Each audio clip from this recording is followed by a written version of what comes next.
नमस्कार दोस्तों, आज मैं स्टीव जॉब्स के विचार लेकर आया हूँ। थोड़ी उनकी जीवनी के बारे में जान लें। स्टीव जॉब्स का जन्म कैलिफोर्निया के सेंट फ्रांसिस्को में सीरिया के मुस्लिम अब्दुल फत जंदाली के घर में हुआ था। स्टीव जॉब्स को गोद लिया गया था। जो गोद लिए थे वे एक मैकेनिक थे। बाद में उनके पिता गैराज खोल लिए थे। स्टीव जॉब्स को इलेक्ट्रॉनिक्स में दिलचस्पी थी, इसलिए वे गैराज में रखे इलेक्ट्रॉनिक्स के सामान से छेड़छाड़ करते और हमेशा कुछ नया जानने की कोशिश में लगे रहते थे। स्टीव जॉब्स ने बचपन में ही इलेक्ट्रॉनिक्स का काफ़ी काम सीख लिया था। जॉब्स बचपन से ही प्रतिभाशाली छात्र थे। हालांकि उन्हें स्कूल जाने से अच्छा घर पर बैठकर किताबें पढ़ना अच्छा लगता था। उनकी कॉलेज की पढ़ाई का खर्चा इतना महंगा था कि पूरी जमा पूंजी फीस में ही खर्च होने लगी, इसलिए फर्स्ट सेमेस्टर के बाद ही कॉलेज छोड़ने का फैसला किया। हालांकि कैलीग्राफी का क्लास नहीं छोड़े। अक्षरों को लिखने की कला है कैलीग्राफी।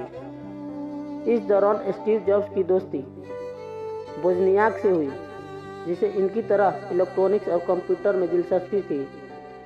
स्टीव जॉब्स को अपने जीवन के शुरुआती दिनों में आर्थिक तंगी की वजह से काफ़ी बुरे दौर से गुजरना पड़ा था। स्टीव जॉब्स के पास इतने भी पैसे नहीं थे कि वे अपने पेट की भूख मिटा सके।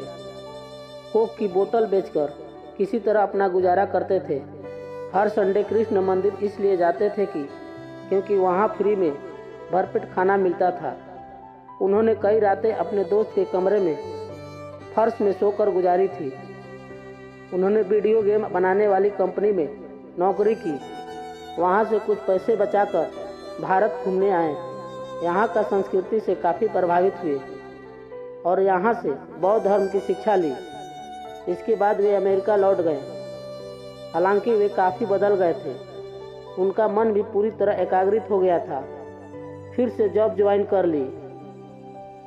सबसे प्रतिष्ठित कंपनी एप्पल के फाउंडर के रूप में स्टीव जॉब्स के सबसे अच्छे दोस्त वोज़नियाक ने एक बार अपने पर्सनल कंप्यूटर का निर्माण किया, जिसे देखकर वे बेहद खुश हुए और इसी के बाद जॉब्स को कंप्यूटर बनाने की बिजनेस करने का आइडिया आया।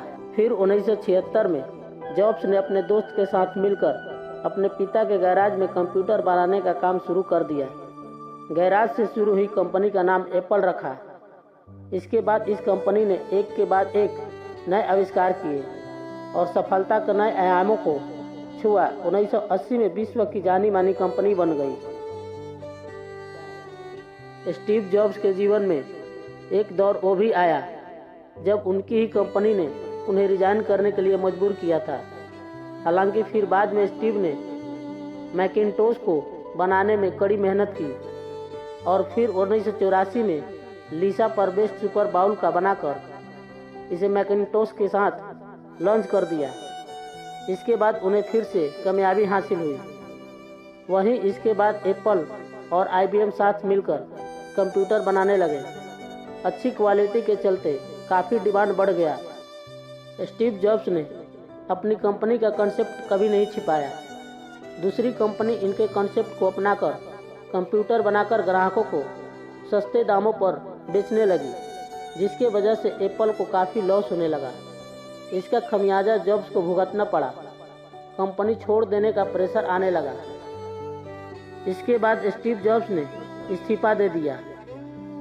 उसी संघर्ष के समय नेक्स्ट कंप्यूटर कंपनी बनाया है कि संघर्ष और असफलता ही इंसान के लिए सफलता की राह खोलता है।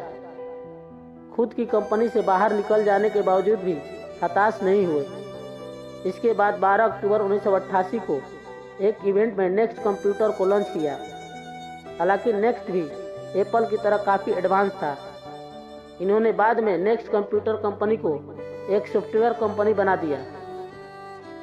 स्टीव जॉब्स एक बार जब एप्पल के गार्डन में बैठे, ये तभी उन्होंने अपनी कंपनी का नाम एप्पल रखने का सोचा। आइए अब उनके विचारों के बारे में जान लेते हैं। तुम्हारा समय सीमित है, इसलिए इसे किसी और की ज़िंदगी की जीकर बिल्कुल भी व्यर्थ मत करो। शायद मौत ही इस ज़िंदगी का सबसे बड़ा आविष्कार है। जो इतने पागल होते हैं उन्हें लगता है कि वो दुनिया बदल सकते हैं। वे अक्सर बदल देते हैं। डिजाइन सिर्फ यह नहीं है कि चीज़ कैसी दिखती है या फिर महसूस होती है, बल्कि डिजाइन यह है कि वह चीज़ काम कैसे करती है। कभी कभी जिंदगी आपके सर पर ईंट से वार करेगी, लेकिन अपना भरोसा कभी मत खोइए। जय हिंद।